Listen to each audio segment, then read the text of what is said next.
Hi, ಎಲ್ಲರಿಗೂ ನಮಸ್ತೆ.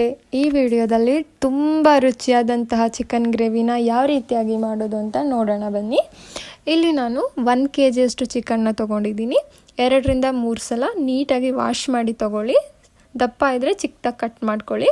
ಇದು ಟೊಮ್ಯಾಟೊ, ಸ್ವಲ್ಪ ಈರುಳ್ಳಿ, ತೆಂಗಿನಕಾಯಿ, ಇದು ಸ್ವಲ್ಪನೇ ಹುರುಗಡಲೆ, ಚಕ್ಕೆ, ಸ್ವಲ್ಪ ಲವಂಗ, 4 ಲವಂಗ ತೊಗೊಂಡಿದ್ದೀನಿ, ಸ್ವಲ್ಪ ಕಾಳು ಮೆಣಸು, ಇದು ಮೆಂತ್ಯ ಸೊಪ್ಪು ಚಿಕ್ಕದಾಗಿ ವಾಶ್ ಮಾಡಿ ಕಟ್ ಮಾಡಿ ಇಟ್ಕೊಂಡಿದ್ದೀನಿ, ಸ್ವಲ್ಪ ಕೊತ್ತಂಬರಿ ಸೊಪ್ಪು, ಸ್ವಲ್ಪನೇ ಪುದೀನ ಸೊಪ್ಪು.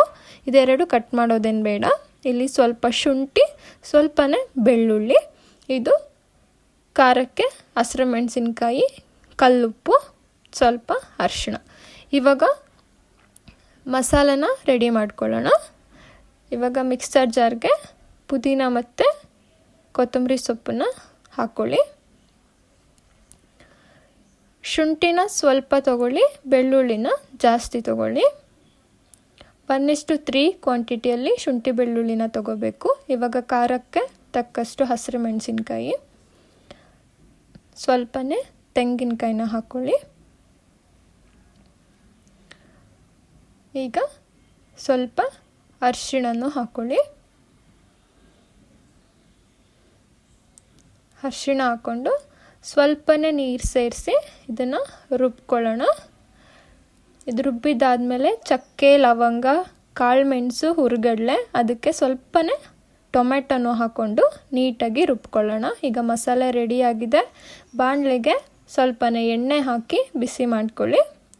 ಎಣ್ಣೆ ಕಾದ ನಂತರ ಈರುಳ್ಳಿನ ಹಾಕ್ಕೊಳ್ಳಿ. ಈರುಳ್ಳಿನ ಹಾಕ್ಕೊಂಡು ನೀಟಾಗಿ ಫ್ರೈ ಮಾಡ್ಕೊಳ್ಳಿ. ಈರುಳ್ಳಿ ಫ್ರೈ ಆದಮೇಲೆ ಇವಾಗ ಸ್ವಲ್ಪ ಟೊಮೆಟೊನು ಹಾಕ್ಕೊಳ್ಳಿ. ಈರುಳ್ಳಿ ಟೊಮೆಟೊನ ನೀಟಾಗಿ ಫ್ರೈ ಮಾಡ್ಕೊಳ್ಳಿ.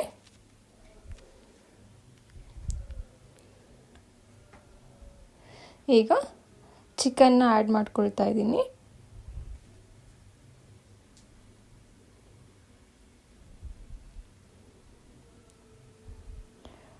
ಅರಿಶಿನ ಮತ್ತು ಉಪ್ಪು ಎರಡನ್ನೂ ಸೇರಿಸಿ ನೀಟಾಗಿ ಮಿಕ್ಸ್ ಮಾಡ್ಕೊಳ್ಳಿ.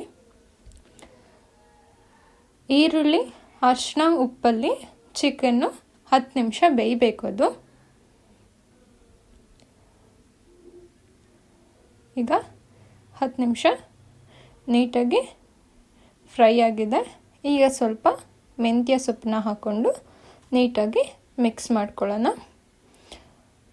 2ರಿಂದ 3 ನಿಮಿಷ ಮೆಂತ್ಯ ಸೊಪ್ಪನ್ನ ಹಾಗೆ ಫ್ರೈ ಮಾಡ್ಕೊಳ್ಳಿ.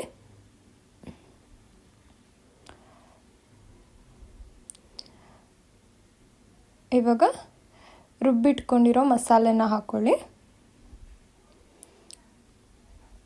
ಮೆಂತ್ಯ ಸೊಪ್ಪನ್ನ ಎಣ್ಣೆಗೆ ಹಾಕೋದ್ಕಿಂತ ಇವಾಗ ಹಾಕೊಂಡ್ರೆ ತುಂಬಾ ಚೆನ್ನಾಗಿರುತ್ತೆ. ಈಗ ನೀರನ್ನ ಸೇರಿಸ್ಕೊಳ್ಳಿ, ಎಷ್ಟು ಬೇಕೋ ಅಷ್ಟು ನೋಡಿ. ಗ್ರೇವಿ ಸ್ವಲ್ಪ ತಿಕ್ಕಾಯಿತು ಅಂದರೆ ಸ್ವಲ್ಪ ನೀರನ್ನ ಆ್ಯಡ್ ಮಾಡಿಕೊಂಡು ಮಿಕ್ಸ್ ಮಾಡ್ಕೊಳ್ಳಿ. ಮಸಾಲಾನ ಮಿಕ್ಸ್ ಮಾಡಿದಾಗ ಗೊತ್ತಾಗುತ್ತೆ. ಸ್ವಲ್ಪ ತಿಕ್ ಅನಿಸಿದ್ರೆ ಸ್ವಲ್ಪ ನೀರು ಆ್ಯಡ್ ಮಾಡಿಕೊಂಡು ಮಿಕ್ಸ್ ಮಾಡಿ. ಮಿಕ್ಸ್ ಮಾಡಿ ಇವಾಗ ಮುಚ್ಚಳ ಮುಚ್ಚಿ 15 ನಿಮಿಷ ಬೇಯಿಸ್ಕೊಳ್ಳಿ.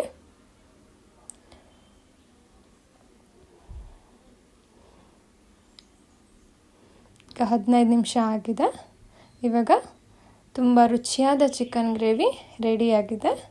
ಇಡ್ಲಿ ಜೊತೆ, ಚಪಾತಿ ಜೊತೆ, ದೋಸೆ ಜೊತೆ ಎಲ್ಲದಕ್ಕೂ ತುಂಬಾ ರುಚಿಯಾಗಿರುತ್ತೆ. ವಿಡಿಯೋ ಇಷ್ಟ ಆಗಿದ್ದರೆ ದಯವಿಟ್ಟು ಲೈಕ್ ಮಾಡಿ.